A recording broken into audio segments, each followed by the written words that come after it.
بسم اللہ الرحمن الرحیم۔ شروع اللہ کے نام سے جو بڑا مہربان نہایت رحم والا ہے۔ آج ہم آپ کے سامنے ایک ایسا قصہ بیان کریں گے کہ بادلوں سے آواز آئی۔ اس سے پہلے ہمیشہ ہی کی طرح خاص ہے کہ اگر آپ ہمارے اس چینل پہ نیو ہیں تو سبسکرائب کر دیں، گھنٹی کے بٹن کو دبا دیں تاکہ آنے والی ہر ویڈیو آپ تک بآسانی پہنچ سکے۔ حضرت عمر رضی اللہ تعالی عنہ کے دور خلافت سن 18 ہجری میں پورے جزیرہ عرب میں ایسا قحط پڑا کہ کھانے پینے کی چیزیں بھی کسی قیمت پر نہیں ہوئی۔ فاقوں کی شدت کی وجہ سے لوگ انتقال کر رہے تھے۔ اسی دوران حضرت عمر رضی اللہ تعالی عنہ کو یہ اطلاع ملی کہ مصر کے اندر بے شمار پیداوار ہے اور مصر اس سے پہلے فتح ہو چکا تھا، اور حضرت عمر بن عاص رضی اللہ تعالی عنہ وہاں کے حضرت عمر رضی اللہ تعالی عنہ نے ان کو خط لکھا کہ یہاں حجاز میں بالکل غلہ نہیں، اور مجھے معلوم ہوا ہے کہ مصر میں بہت غلہ ہے، لہٰذا جہاں والوں کے لیے وہاں سے غلہ بھیجو۔ گورنر صاحب نے جواب تحریر فرمایا، آپ مطمئن رہیں، میں اتنا بڑا غلہ قافلوں کا قافلہ لدوا کے بھیجوں گا کہ اس کا پہلا اونٹ مدینہ میں اتر رہا ہوگا اور آخری اونٹ مصر میں لاتا رہا ہوگا۔ مصر اور حجاز کا ایک مہینہ کا راستہ ہے کہ اس زمانے میں اونٹوں کے ذریعے طے کیا جاتا تھا۔ یہ سارا راستہ غلہ کے اونٹوں سے بھر دوں گا۔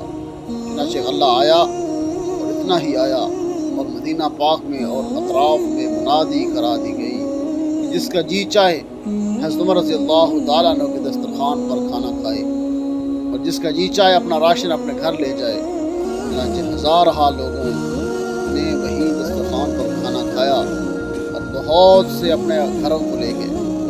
ایک صحابی جو جنگل میں اپنے ٹھکانے پر رہتے تھے، انہوں نے بھی آنے جانے والوں سے سنا کہ مدینہ پاک میں غلہ آ گیا ہے، وہاں تقسیم ہو رہا ہے۔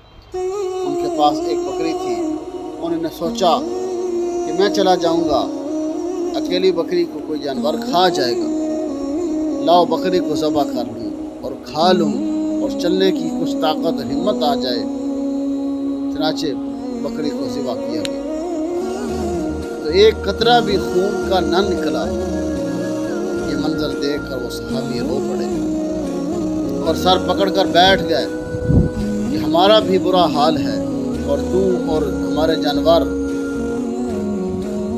کا بھی خون خشک ہو، اور تو ہمارے جانوروں کا بھی خون خشک ہوتا۔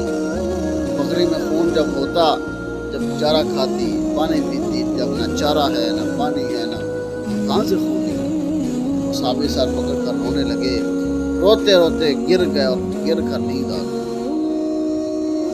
نیند میں انہوں نے دیکھا کہ رسول پاک صلی اللہ علیہ وسلم تشریف لائے اور فرمایا، عمر کے پاس جاؤ اور میری طرف سے سلام کہہ دو، اور کہہ دو کہ تم کو بڑا عقل مند تھا، تیری عقل کو کیا ہوا؟ یہ صحابی اٹھے اور گرتے پڑتے مدینہ پہنچ گئے۔ حضرت عمر رضی اللہ تعالیٰ کے دروازے پر دستک دی اور کہا، رسول اللہ صلی اللہ علیہ وسلم کا قاصد اجازت طلب کر۔ حضرت عمر رضی اللہ تعالیٰ ننگے پیر مکان کے باہر تشریف لائے، پوچھا کیا بات ہے؟ انہوں نے خواب کا قصہ بیان کیا۔ حضرت عمر رضی اللہ تعالیٰ سن کر لرز گئے اور کہنے لگے کہ مجھ سے کوئی غلطی ہوئی ہے۔